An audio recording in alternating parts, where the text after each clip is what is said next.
So let's just jump right in and talk about some core concepts here. We've talked about this before, but there's two big points in the sales process, which is everything kind of starts with your first interaction with a prospect, whether that's a call or an email, and then hopefully things end with some sort of purchase. Now, most likely your natural instinct is to focus primarily on the purchase. We've talked about this before, that you are excited to talk about your product. You get paid when you sell your product. If you follow your natural instincts, you will primarily talk mostly about your product. That's what product selling salespeople do, and it's completely understandable. Why I'm bringing this back up when we're talking about objection handling is that when your natural instinct, when a prospect says something like, I'm not interested, for example, is to focus on the purchase. So when they say, I'm not interested, they're basically saying, I'm not interested in purchasing your product. And when you're focused on selling your product, then your natural instinct is to try to say something to get them to want to purchase. In other words, if they say, I'm not interested, your natural instinct is to try to say something to make them interested. And what I want you to do is I want you to resist that, because as we've discussed before, there are a lot of steps in between the interaction and the customer purchasing from you. For example, there is a conversation that might be had. There is an explanation step of your sales process. And if we keep in mind that there are these steps, what you can do is you can focus more on these steps in terms of how you respond and what you say. And this goes back to the concept of don't sell the product, sell the meeting. Not only is that a more logical thing to do, because the next step in your process is usually the meeting, not closing the sale, but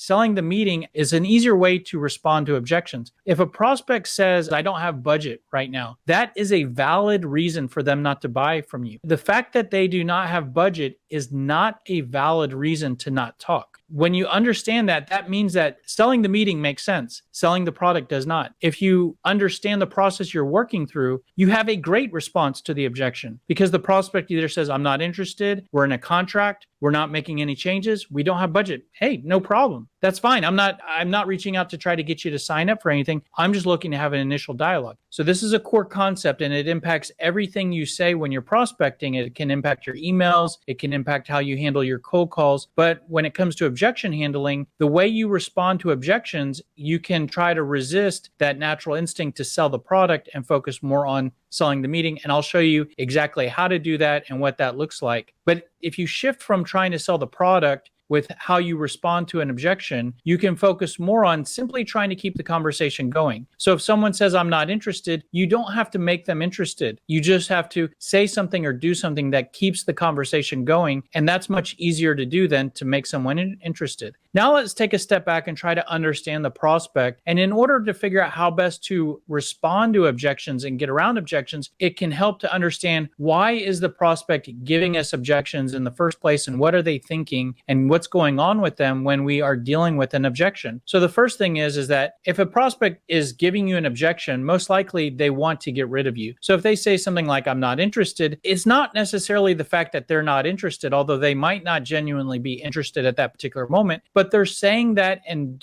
they're delivering the objection to you because really at that particular moment, they want to get rid of you. And one reason why they might want to get rid of you is because you have said something where they think you are a salesperson that's trying to sell something, push something on them, or try to talk them into something. And the reality is that most people like buying stuff. We enjoy accumulating stuff. Homes, cars, electronics, gadgets, but nobody really enjoys a salesperson selling to them. I'll give you an example. Have you ever walked in a store where you needed something? Maybe you even needed help finding something, or you didn't know where the item in the store was that you're looking for. And a salesperson walks up and with a big smile and says, can I help you to find something? Have you ever been in a situation where you said, no, I'm okay? If you've been in that situation, why did you say that when you did need help? Well, if you've ever done that, the reason why you might do that is because there can be a level of discomfort dealing with salespeople. And sometimes we're okay trying to figure out what we're going to buy, but when we're having to engage with a salesperson, it gets uncomfortable and we might want to leave that type of interaction. So with that, when a salesperson is being pushy or seeming like a product pushing salesperson, the prospect may want to get away from that, or they may genuinely think that they don't need what you sell. And maybe they do, maybe they don't. But when they say, I'm not interested, or we don't need what you sell, they may genuinely think that. And one reason why they might think that is that when you reach out to them and when you're interacting with them, they might not be genuinely in buying mode for what you sell. For example, if you cold call someone and they answer your call, it's more likely than not that they're not at their desk Googling the product or service that you sell. And with that, they're not in buying mode for what you sell. Not to say that you can't sell to them or talk them into buying what you sell, but at that particular time, they're not. And these are some of the reasons why they might give you an objection. Now, why is this helpful, or why is this important to understand on the front end? Well, if you look at a lot of these, one way that we can respond to this or work around this is that if we take all that into consideration, it can help us tremendously to minimize how much we sound like a salesperson that's trying to sell something. Because when you do that, you will trigger more objections. So one of the best ways and most effective ways to get around or deal with objections is to decrease the number of objections that you have to face. And one way to immediately do that is to minimize how much you sound like a salesperson. Everything we've talked about in this program will help you with that. And we'll also continue to build on all of that here today, because the objection responses and methods we'll give you will minimize how much you sound like a salesperson.